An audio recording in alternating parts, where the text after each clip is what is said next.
So Lisa, we've been talking a little bit about the Child Victims Act. And one of the questions that we get periodically is, do I have to go public or does the world need to know that I'm bringing a claim? Sure, and that's such a sensitive topic, especially when we're talking about having been victimized in a sexual way as a child. And the answer to the question is no. A victim who wishes to vindicate her rights does not automatically have to go public. There are several ways of resolving a claim without having the world knowing your name. Let's talk about that for a minute, Jen. Right. So let's talk about the ways that sometimes you don't even need to go to court. For example, sometimes you can start with a private discussion or resolution, like through the concept of mediation. Can you tell us what mediation is and what that would mean in a case like this? Sure. Mediation is such an effective and powerful tool we lawyers have in working with our clients. What mediation essentially is, in the most simple terms, is a conversation. And it's a conversation facilitated by a skilled attorney who acts as our mediator. That person doesn't make decisions per se, but he or she helps the parties to discuss the claim and discuss how to resolve it. And what resolution means in this case is how to settle the claim. And oftentimes that conversation might go over several hours or maybe even several days, but it is private, it's personal, and it does not encompass having any discussion or filing publicly. Let me ask you a couple of questions about mediation then.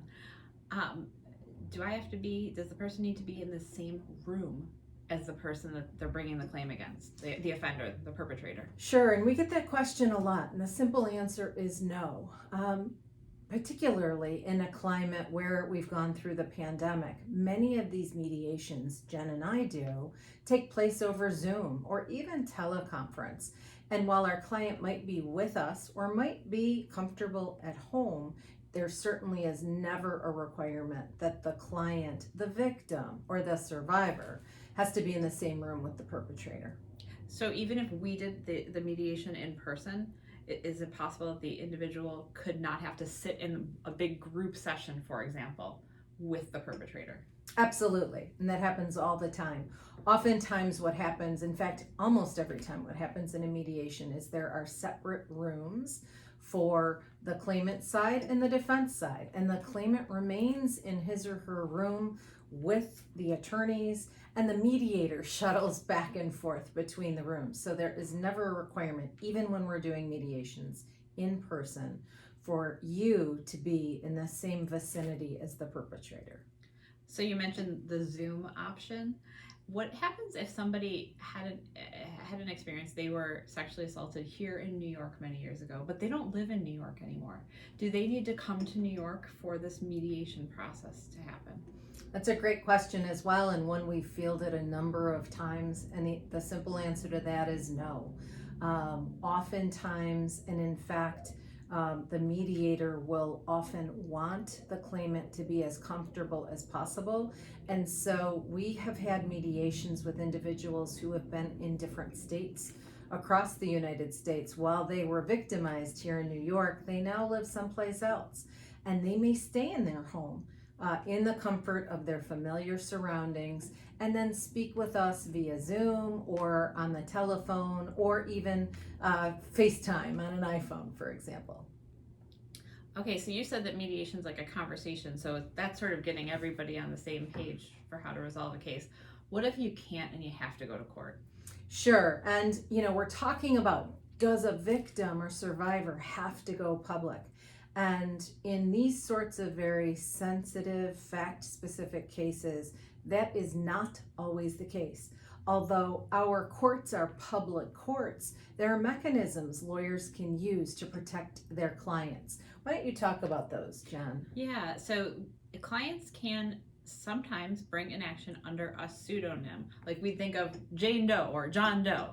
And whether you're male or female, there are options to use a pseudonym under the right set of circumstances. And that's the kind of thing that Lisa and I would talk to you about to see if it's important to you, and if it is and we were to file a lawsuit, we would proceed that way and try to gain the protection of using a pseudonym. But Lisa, one thing I want to circle back to is we're talking about somebody who wants to keep a case private. What about the individual who wants to make their case public because they want some attention brought to this bad actor? Sure, and that's an absolute possibility as well. As I mentioned, our court systems are public systems here in New York and across the country. The judicial system is open to the public. So if a survivor, as part of the process of regaining the power that they have, wishes to be public, to have their name and the perpetrator's name on legal pleadings that get filed in the court, that's certainly available to them as well. Ultimately, it's the client's choice, isn't it, Jen? Yes, and that's the kind of conversation that we have very, very early on, and a process that we work through with our clients to see what's going to be most beneficial to the client. What do they want? How do they want to proceed? And then we proceed from there. But we do have one significant limitation that is coming up, and that is the deadline to file these kinds of cases. And can you talk a little bit about that, Lisa? Right. As we've been talking about through this series, there's a special law in New York State that allows these Child Victims Act claims to be brought, but the deadline is coming soon. The deadline is August 13th, 2021, and any claims filed after that date will be time barred.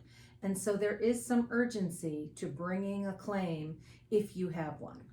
Right. So individuals can bring a claim that's happened in the recent past, right? There are certain time limitations that will always be in effect. But right now, until August 13 of 2021, we have this window that we can bring claims for anybody that occurred anytime in the past, right? That's right.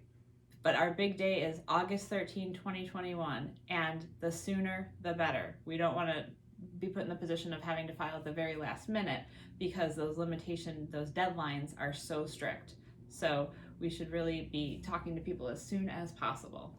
Sure, and so if you believe you have a claim, whether it's recent or even from decades ago, the 80s or the 70s or the 60s, don't hesitate to reach out to Jen and me. We can be contacted at 716-839-9700. We're here to help. Thank you. Thank you.